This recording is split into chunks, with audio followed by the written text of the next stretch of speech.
you think that's the reason that a lot of young men have decided not to get married or not to get married soon?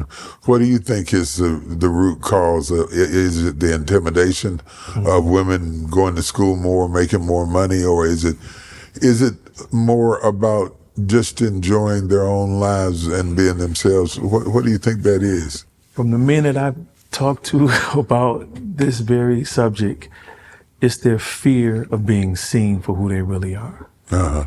See, when you're married, everything shows. You do get depressed sometimes, or you do lack confidence, or you do have fears. And I tell brothers all the time, you must remember Lois Lane fell in love with Clark Kent, not Superman. Right. And so when brothers recognize that, like me and Nicole, I ain't had no money. She made more than me. Right. But we got it together. I didn't allow what I didn't have to stop me from getting who I had in front of me. Right.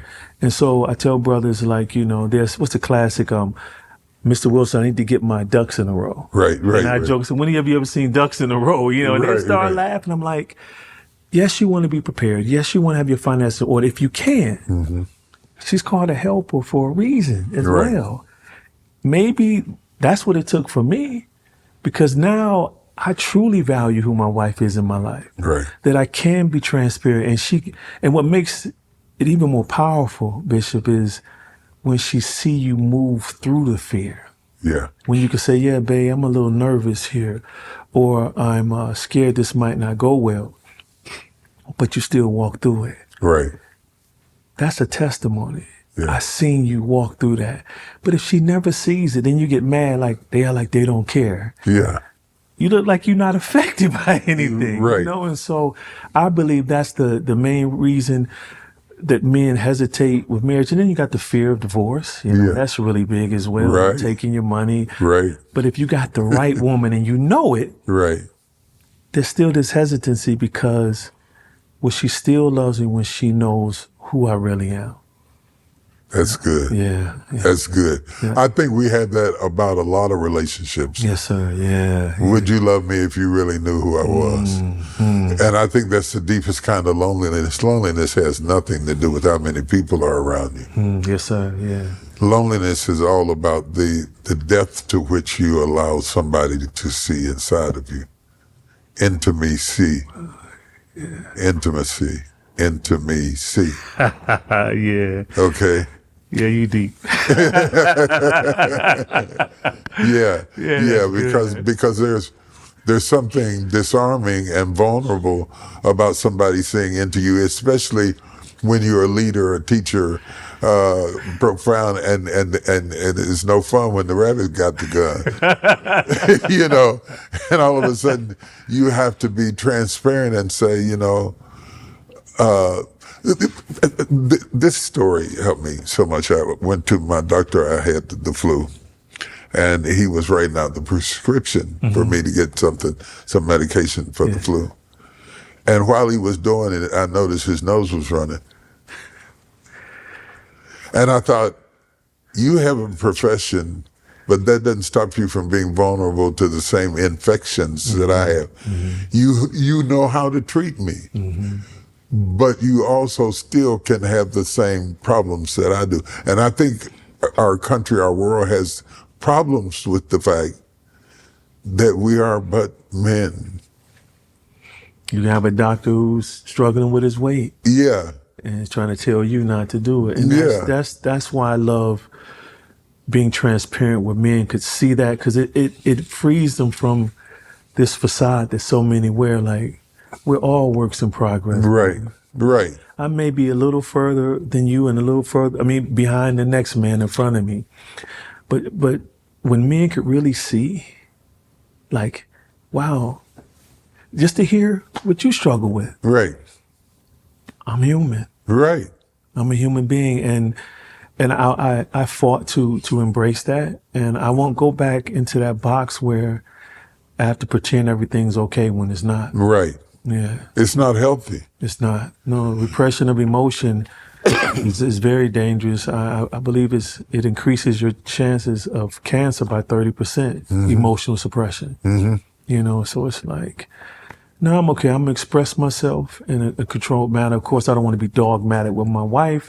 Becoming a good verbal process, even with parenting. I told a father recently, "You're already strong. Right. Your presence is discipline. Right. The reason they're still not falling in line because they miss the love."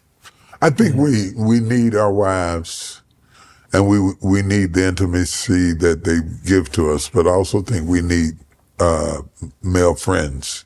Oh, absolutely. Yeah, that sometimes we're too heavy to drop all that weight Sometimes. on her. Yeah. No, my wife told me because she wanted that access, but then one day she was like, "Okay, look, I don't need to know everything." You know? Right. And I call it the huddle principle, just like in football. Right. When Tom Brady in the Super Bowl I think it was Super Bowl 50 against the Atlanta Falcons, at halftime, there no team ever come back from a deficit that great. Right. Could you imagine if he came to the huddle and like, "Look, I got some rings, y'all got some rings, we're not going to win. You know, let's just play this out and get out of here." That would have changed the entire vibe of that team. A friend of mine, Trey Flowers, who played on that team, said that was the opposite. He came to the huddle. If he felt doubt, you didn't feel it. You didn't know it. Same thing when we come home. Read the room. Where's my wife at right now?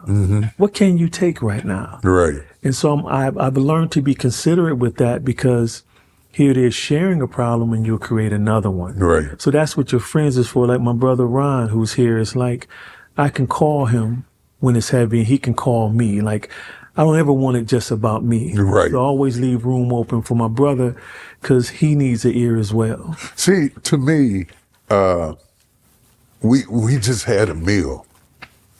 And you brought a dish and I brought a dish and we shared a meal together. Because if you're always the one cooking and you don't get to eat, That's good. that gets to be mundane. Yes. So I get to eat from the plate of your wisdom, you get to eat from the plate of my wisdom, and we both walk away wiser than we were before we sat down.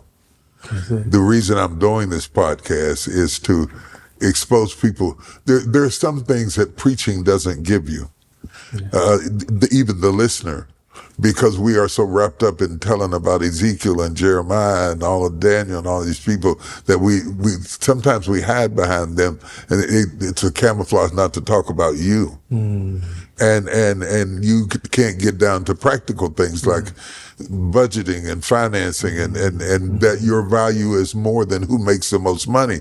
That I didn't get married to be in a contest with my wife. Yes. I wanted to compliment my wife. Yes. I wanted her to compliment me, not to contest me. I have enough of that at work. Yes, sir. Yeah. I don't want to come home and run a foot race in a brown paper bag with you over money as if that is the only value. Yes, yes.